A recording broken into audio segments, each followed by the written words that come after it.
सौरमंडल, अंतरिक्ष में हमारा घर। हमारा सूरज सौरमंडल के बीचों बीच है। 8 ग्रह और लाखों छोटे छोटे एस्ट्रॉइड्स या क्षुद्र ग्रह लगातार इस सूरज के चक्कर लगाते रहते हैं। इन 8 ग्रहों को 4 में बांटा गया है। पहले 4 में वो ग्रह हैं जो हमारी पृथ्वी जैसे ही हैं, और वो हैं बुध यानी मरकरी, शुक्र यानी वीनस, पृथ्वी यानी अर्थ, मंगल यानी मार्स, और दूसरे हैं वो 4 ग्रह जो गैस के बड़े बड़े गोले हैं, जैसे बृहस्पति या जुपिटर, शनि या सैटर्न, अरुण या यूरेनस, और वरुण या नेपच्यून। बुध, शुक्र, पृथ्वी, मंगल, बृहस्पति, शनि, अरुण और वरुण। बुध या मरकरी सौरमंडल का पहला ग्रह है।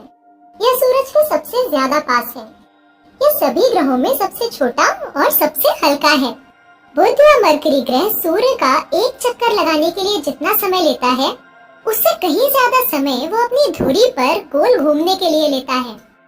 यानी उसका एक साल उसके एक दिन से छोटा होता है, और इसी कारण इस ग्रह के तापमान में बहुत ज्यादा बदलाव आते रहते हैं।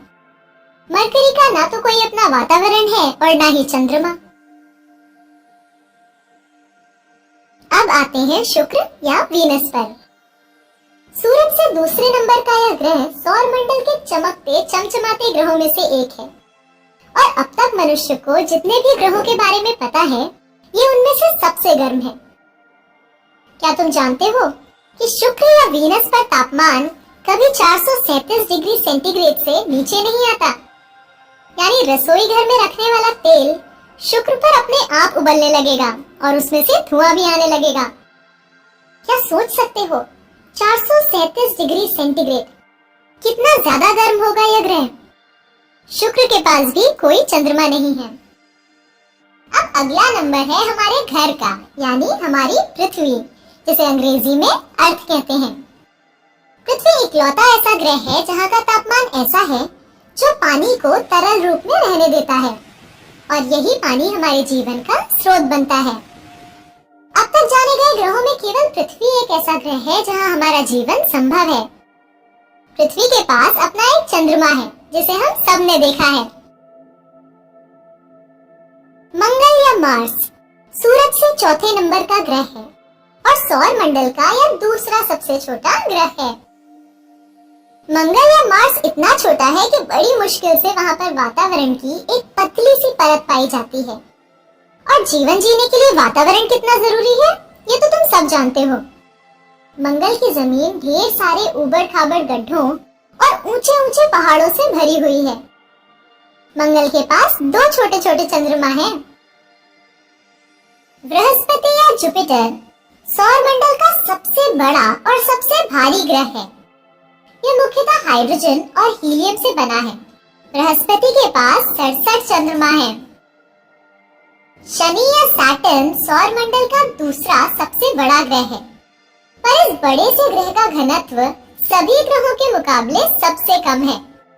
शनि का घनत्व इतना कम है कि अगर तुम एक पानी का टब ले आओ और शनि को उसमें डाल दो, तो अपना शनि लकड़ी की तरह उसमें तैरने लगेगा, लोहे की तरह डूबेगा नहीं।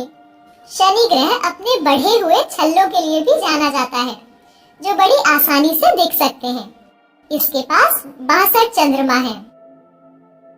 अरुण या यूरेनस तीसरा सबसे बड़ा ग्रह है और सबसे ठंडे ग्रहों में से एक है।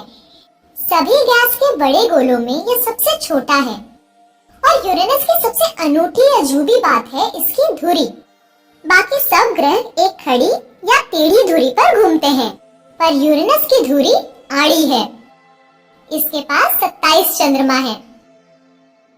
वरुण या नेपच्यून सौरमंडल का सबसे अंतिम ग्रह है, और यह यूरेनस से काफी मिलता जुलता है। यह सूर्य से इतना दूर है कि नेपच्यून का एक साल पृथ्वी के 164 सालों जितना लंबा होता है। नेपच्यून के पास 14 चंद्रमा हैं। अगर हम ग्रहों के आकारों की तुलना करते हैं तो उनके बीच का अंतर और भी साफ हो जाता है। आकार और भार के हिसाब से बृहस्पति या जुपिटर सबसे बड़ा है, और बुध या मरकरी सबसे छोटा।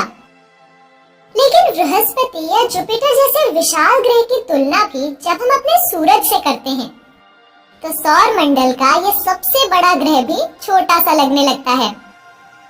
हमारा सूरज ना तो ग्रह है न सैटेलाइट, यह सौर मंडल का एक तारा है, यानी इससे ऊर्जा निकलती है, इसका अपना प्रकाश होता है। ग्रह इससे प्रकाश लेते हैं। हमारे सौर मंडल के भार का लगभग 99% भार तो सूरज का ही बना होता है। सूरज के केंद्र में लगभग 62 करोड़ टन हाइड्रोजन प्रति सेकंड हीलियम में बदलती रहती है और इससे पैदा हुई ऊर्जा पृथ्वी पर हमारी जरूरतों को सालों तक पूरा करने के लिए सक्षम है। लेकिन लगभग 50 करोड़ सालों में सूरज धीरे धीरे और भी गर्म होता चला जाएगा और एक समय आएगा जब यह गर्मी पृथ्वी की बाहरी परत को गला देगी। तब सूरज बढ़ता चला जाएगा और या तो पृथ्वी को निगल जाएगा या कम से कम इसे लावा के एक समुद्र में बदल देगा।